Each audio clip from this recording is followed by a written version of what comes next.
وہ جنت کے بالا خانوں میں گھوم رہا ہے۔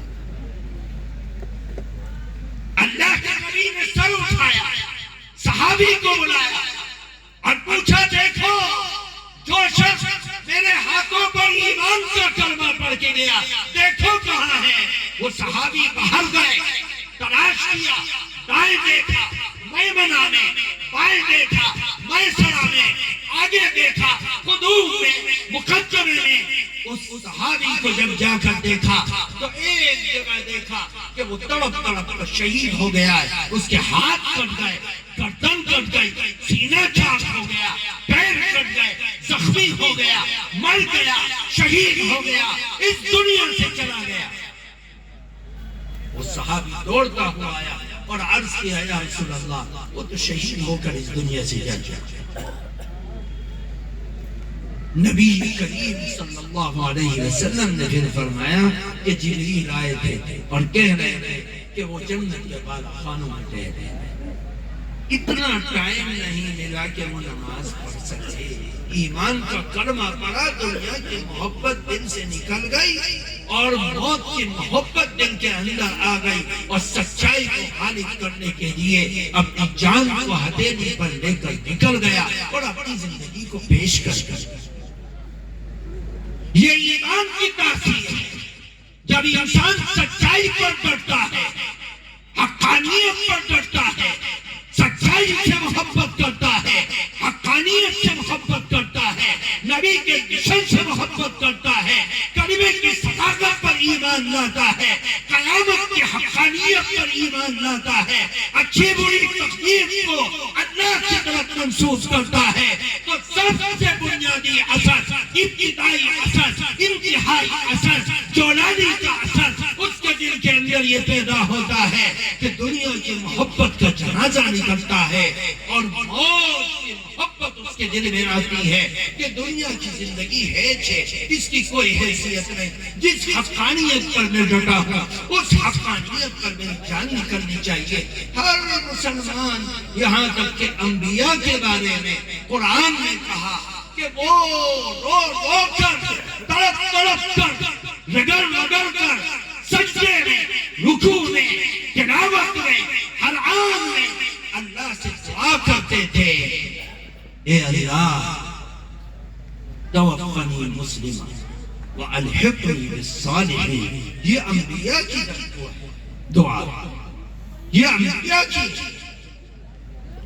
یعقوب علیہ السلام اور ان کی اولاد تڑپ کر دعا کر رہے تھے۔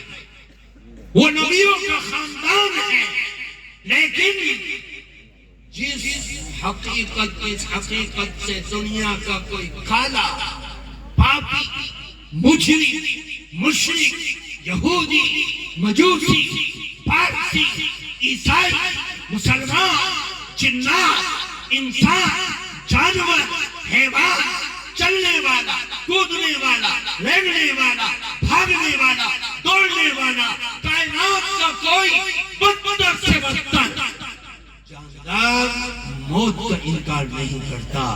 بڑے بڑے آئے خدائی کا انکار کیا، رسالت کا انکار کیا، کتابوں کا انکار کیا، قیامت کا انکار کیا، حقانیت کا انکار کیا، اپنے خداؤں کا انکار کیا، ایک خدا کا انکار کیا، سب کچھ کیا، لیکن موت کا انکار کرنے والا کوئی طبقہ جماعت اس دنیا میں نہیں آئی۔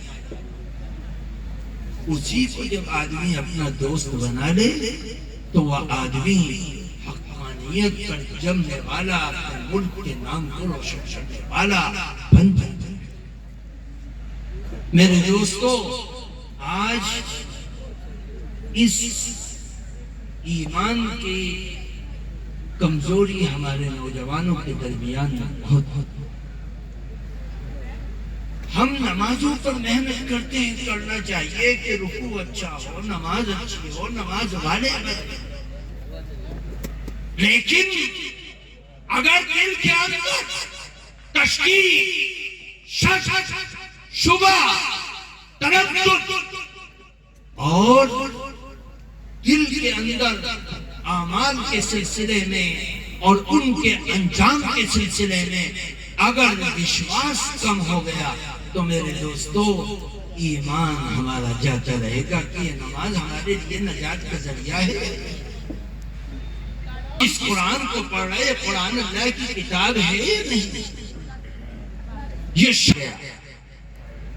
تردد پیدا کر دیا گیا کہ ڈبیٹ کے اندر ایک مولوی نما انسان ادھر بیٹھ گیا اور ایک مولوی نما ادھر بیٹھ گیا.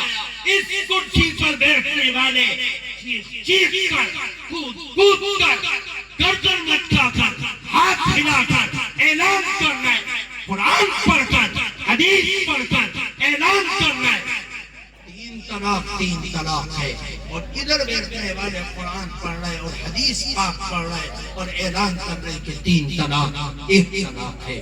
اب سیدھا سادھارن آدمی، اسکول پڑھنے والا، ڈاکٹری کرنے والا، انجینئرنگ کرنے والا، LLB پڑھنے والا، دنیا کی ٹاپ سے ٹاپ تعلیم حاصل کرنے والا، دکانوں پر بیٹھنے والا، فیکٹریوں میں کام کرنے والا، پھاوڑا لے کر مزدوری کرنے والا، محنت کرنے والا، جس کو قرآن سے کوئی سروکار نہیں، جس کو مولویوں کے پاس آنے کا ٹائم نہیں، جس کو اماموں کے پاس بیٹھنے کی ہمت اور طاقت نہیں، بتلاؤ وہ اس ڈبیٹ کے اندر بیٹھ کر جس ڈبیٹ میں کہا جائے کہ نماز پڑھتے ہوئے 36 دفعہ ہاتھ اٹھاؤ، 36 دفعہ ہاتھ باندھو، ایک شخص کہتا ہے قرآن کی آیت پڑھ کر حدیث پڑھ کر نماز ایسے نہیں ایسے پڑھو، دوسرا حدیث پڑھتا ہے اور وہ کہتا ہے کہ نماز ایسے نہیں ایسے پڑھو.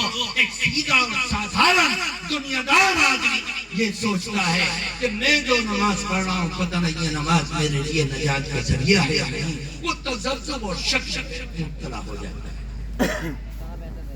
میرے دوستوں بزرگوں، اس طریقے سے ایمان میں کمزوری اور ہمارے نوجوانوں میں تحریت اور مذہب بیداری ہے، کیونکہ ان کے پاس اتنا علم نہیں کہ وہ کھڑے اور کھوٹے کو پہچان سکے. وہ نہیں جانتے.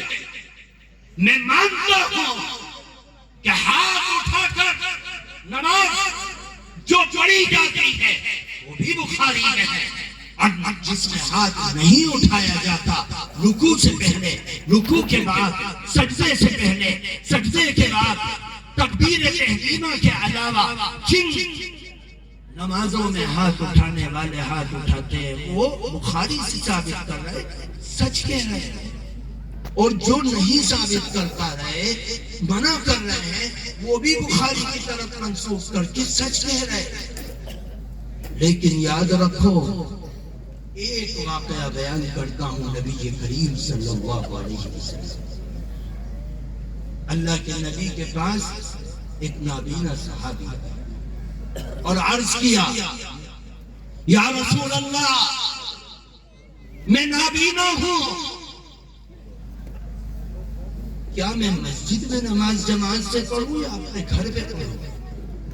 اللہ کے نبی صلی اللہ علیہ وسلم نے پوچھا، تمہیں مسجد کے اندر جب مؤذن اذان دیتے ہیں تو تمہیں آواز آتی ہے؟ انہوں نے کہا، یا رسول اللہ مجھے آواز آتی ہے. تمہیں آواز آتی ہے؟ تم مسجد میں آتے ہو. نابینا ہے اور اللہ کے نبی سے پوچھ رہا ہے.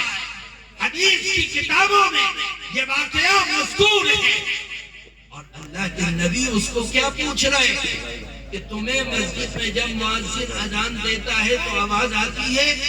صحابی نابینا کہہ رہے کہ یا رسول اللہ ہاں میرے کانوں میں آواز آتی ہے. فرمایا تم مسجد میں آ کر نماز پڑھو.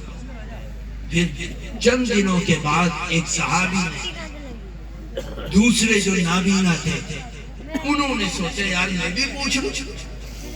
وہ اللہ کے نبی کے پاس آئے اور انہوں نے عرض کیا، یا رسول اللہ کیا میں مسجد میں نماز کے لیے جماعت میں آؤں یا گھر پر پڑھوں؟ اللہ کے نبی نے پھر وہی سوال کیا کہ بتلاؤ تمہیں جب مؤذن مسجد کے اندر اذان دیتا ہے آواز پہنچتی ہے تمہارے گھر تک؟ تو انہوں نے کہا یا رسول اللہ اذان کی آواز نہیں آتی. تو اللہ کے نبی صلی اللہ علیہ وسلم نے فرمایا کہ تم اپنے گھر میں نماز پڑھو.